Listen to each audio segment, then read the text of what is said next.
There are very few people in this world that if you think of them, it brings a smile to your face. And I know such person in the field of fetal medicine. He's simply fantastic. The kind of wisdom that he brings to this field is unmatched. He's not only good with the scientific part of it, but he's excellent with the social understanding of it. None other than Dr. Ashok Khurana.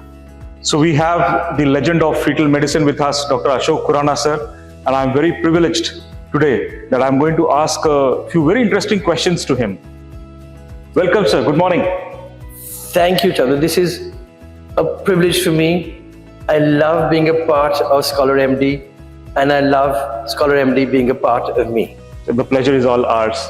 So I have a few questions for you today. Sure. And the first one is that, so I see a lot of professionals, we see engineers, we see accountants, then we see doctors.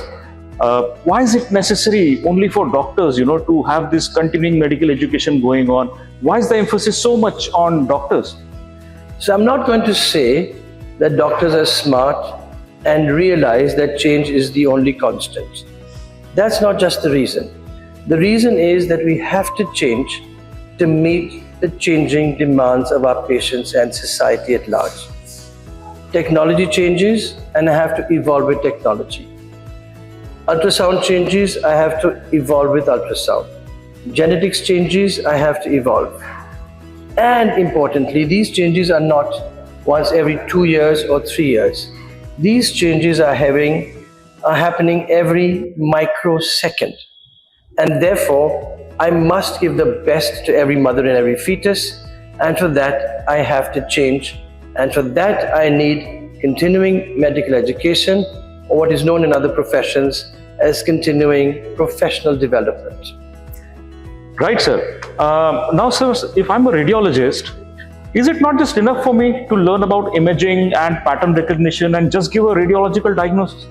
Why should we go into the depth of genetics and embryology and clinical associations? So this was true 150 years ago. Today, our population is distributed as such, and the need for our patients is such that we have to no longer be multidisciplinary, which means a geneticist, a practicing obstetrician, a high-risk obstetrician, pediatric specialties, pediatric intensivists, and so on. I must be able to be the conductor of giving my patient complete care, holistic as well, at the point of first care. This is the need for a heterogeneous country like ours. If we are to improve our outcomes for mothers and babies and to meet our sustainable developmental goals, you and me cannot just be people who read a script and write a script. We must know enough, we must convey enough, and we must bring all specialties together because we are the only ones who are at the root of it. We understand the root, and so we understand the tree. Others are branches, and it's very difficult for a branch to understand the whole tree. It's very easy for a root to understand the whole tree. Wow, such a wonderful simile that you have given here. So one thing I always think of, we as radiologists, we attend so many conferences. There are radiology conferences on subspecialty topics also, like fetal cardiology or fetal neurosonography. Now, when we are attending so many conferences, what is the need for a structured training program like a ScholarMD fetal medicine training program? Does it really have a role? Hugely so.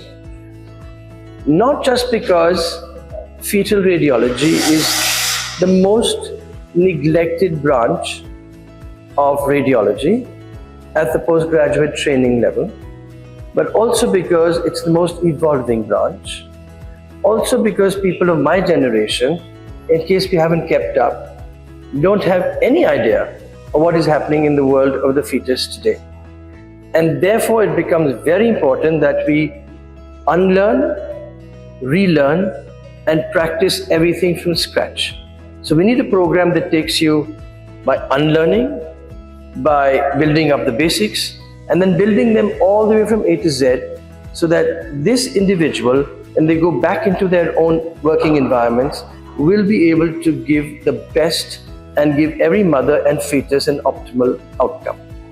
Wow, very true.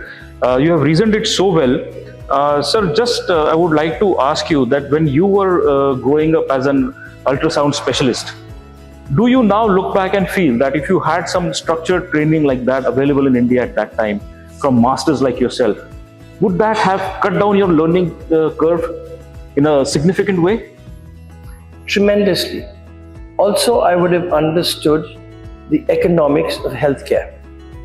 Because I was working at a random level, I was using low-grade equipment, low-end technology, barely any benefit to my patients. As I've grown and I have everything ready-made, I have technology ready-made, my education ready-made, my ScholarMD ready-made, I know that I start at this level and I am now doing my best and to my own heart's satisfaction. So it would have just made a huge difference and actually taken the whole nation miles forward. I was actually pushed backwards by 2.5 decades by not having structured learning. Everything had to be learned by going to some place and learning for 1 minute over a period of 3 days. Paying huge amounts of money, going abroad and learning in 30 seconds for a huge expense of 7 days. Today, that is no longer so. At my fingertips and in the portals of ScholarMD, I can now learn all of this relevant minute by minute. I have inputs every second, which are improving my outlook on how I can best handle my patients. Wonderful. One more thing that I had in mind, sir. When radiologists come to us to learn the art of fetal medicine, they come from diverse backgrounds. Not just in terms of their experience, because somebody who has just passed out from an MD, 1 year, 2 years post MD, we have students who are coming from that background, to people who have been practicing radiology for almost 25-30 years. In addition to that, some of them are from an urban background, practicing in metro cities like Mumbai and Hyderabad and Bangalore and Delhi, while some of them come from tier 2 and tier 3 cities. So what is it at ScholarMD that we really gel together so that we ensure that the entire strata of students is getting the knowledge that is required at their level? Honestly speaking, society has devolved. Currently, in our part of the world, we live the most crude daily existence, whether at the village level, whether at the small town, whether at the tertiary cities, whether in the metros. There's a falling apart. Can we do that? No. For the sake of mothers and babies, we cannot. What we do at ScholarMD, because we've grown up breathing in this toxicity, we try and diffuse it and replace it with being street smart, street savvy, and having a sensitivity that existed when we were being trained. Our teachers trained us to be sensitive. Unfortunately, human sensitivity is not a part of the medical curriculum. We teach our doctors who come to us at ScholarMD sensitivity. We teach them empathy. Put yourself in the position of the patient. We will not take our problems home. We leave them at our workplace. But at the workplace, we work with our patient's heart and mind to make sure that each one gets the best when they go back into whichever heterogeneous background they come from. So true. So when we were, going through our radiology training, post-graduation, I can talk about myself. I really felt that there were a lot of gaps, particularly in obstetric ultrasound training. Because when you have such a precious thing in your life like a pregnancy, which is becoming more and more critical with each passing day, every patient wants a senior radiologist or a senior fetal medicine specialist to have a look at them. And therefore, I always felt that as a junior radiologist, I did not get the kind of training, hands-on training that was required. What is your experience with this, sir? Are we giving enough training in medical colleges today to the postgraduate students? Are they getting exposed enough to obstetric ultrasound? Or is it just one of the postings that they get during the radiology training? two tragedies.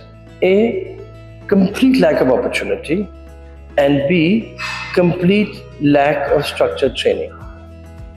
Because it's not fashionable and nobody taught us the importance. Really sad, but that's reality. We need it, we have to give it to ourselves, and we must understand that this gap has to be filled. Otherwise, the gap will always remain. And therefore, to fill in that gap, irrespective of where you are, 10 years out of post-graduation, 1 year out of post-graduation, 30 years out of post-graduation, we need to be retrained. And that is where I know that ScholarMD is filling the gaps.